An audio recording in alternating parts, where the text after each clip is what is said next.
And with the chicken thighs, I bought a family pack chicken thighs skinless. So something simple. I only have like maybe 3 ingredients in there. Liquid Aminos, 3 tablespoons.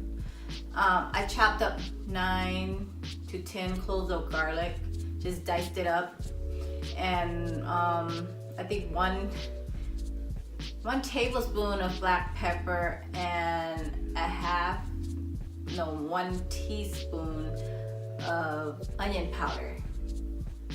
And then I just mix that all in together, cover it with plastic, put it in the refrigerator for 30 minutes. That's it.